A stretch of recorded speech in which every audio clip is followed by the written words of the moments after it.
সদ্যজাত শিশুর প্রথম খাবার হিসেবে কিংবা রোগ প্রতিরোধী ঔষধি গুণের জন্য মধু দীর্ঘকাল যাবতই ব্যবহার হয়ে আসছে। চিকিৎসা ক্ষেত্রে মধুই একমাত্র খাদ্যদ্রব্য যার ব্যবহার বহুবিধ। স্থানভেদে উৎপাদিত মধু আলাদা স্বাদ ও গুণের হয়ে থাকে। এর উপরই নির্ভর করে দাম। শরীরকে দীর্ঘ সময় কর্মক্ষম রাখতে মধুর জুড়ি মেলা ভার। মধুর গুণাগুণ আর উপকারিতা নিয়ে অনেক কথা থাকলেও জেনে অবাক হবেন যে পৃথিবীতে এমন মধুও উৎপাদিত হয় যা গ্রহণ করলে আপনার মাঝে মাদকতা অনুভূত হতে পারে। হিমালয় কন্যা নেপালের দুর্গম পাহাড়ি অঞ্চল থেকে প্রাপ্ত এই মধুর নামই ম্যাডহানি বা পাগলা মধু। হিমালয়ের দুর্গম পাহাড়ি উপত্যকায় বসবাস করে পৃথিবীর সবচেয়ে বড় মৌমাছি এপিস ডোরসাটা ল্যাবোরিওসা। এই মৌমাছিদের নেপাল, ভুটান, ভারত এবং চীনের ইউনান প্রদেশের হিমালয় পার্বত্য এলাকায় ৮২০০ থেকে ৯৮০০ ফুট উপরে পাওয়া যায়। তবে নেপালে সবচেয়ে বড় মৌমাছির প্রজাতি রয়েছে যারা ৩ সেন্টিমিটার পর্যন্ত লম্বা হয়। মৌমাছির এই বৈশিষ্ট্যই শেষ কথা নয়, বেশ বড় রকমের ভিন্নতা রয়েছে মধু সংগ্রহেও। আমরা যেসব মৌমাছি আর মৌচাক দেখি সেসব আমাদের আশেপাশের পরিচিত গাছপালা ও উদ্ভিদের ফুল কেন্দ্রিক।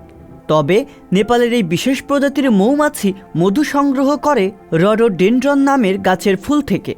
এই মধুতে থাকে গ্রায়ানোটক্সিন নামের বিষাক্ত যৌগ। গ্রায়ানোটক্সিন থাকার কারণে এটি খাওয়া মাত্রই মানুষের মাঝে এক প্রকার হ্যালুসিনেশনের তৈরি হয়, অনুভূতি দেয় মাদকের মতো। এছাড়া গ্রায়ানোটক্সিন থাকার কারণে এই মধু পৃথিবীর বিভিন্ন অঞ্চলে চিকিৎসার ক্ষেত্রে বিশেষভাবেই ব্যবহৃত হয়।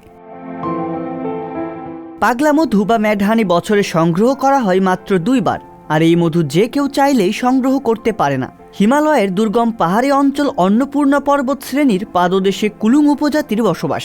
ভূপৃষ্ঠ থেকে কয়েক হাজার ফুট উঁচু পাহাড়ের গা বেয়ে মধু সংগ্রহের কৌশল শুধুমাত্র এই কুলুং উপজাতি রপ্ত করতে পেরেছে। জীবনের ঝুঁকি নিয়ে মধু সংগ্রহ করা তাদের কোনো আয়ের উৎস নয়, বরং তারা এই মধু সংগ্রহ করেন সংস্কৃতির একটি অংশ হিসেবে। তাদের মধ্যে যে লোকজ জ্ঞান ও ধর্মীয় বিশ্বাস রয়েছে তার কারণে জীবনের ঝুঁকি নিয়ে মধু সংগ্রহ করে। এই মধু খাওয়ার পরই দেহে বিভিন্ন প্রতিক্রিয়া দেখা যায়। এটি খেলে ঝিমুনি থেকে শুরু করে মুখে লালার বৃদ্ধি সহ হৃদস্পন্দনের গতিও কমে যায়। একই সাথে এই মধু গ্রহণকারীর মাঝে তৈরি হয় হ্যালুসিনেশন। যারা এই মধু খেয়েছেন তাদের দেয়া তথ্য মতে তাদের মাঝে মাদক সেবনের মতো অনুভূতিও হয়। পাহাড়ের গায়ে থাকা ঝুলন্ত মৌচাকে মধু জমা করে মৌমাছিরা। সেই মধুই সংগ্রহ করে কুলুং উপজাতির কিছু নির্ভীক মানুষ।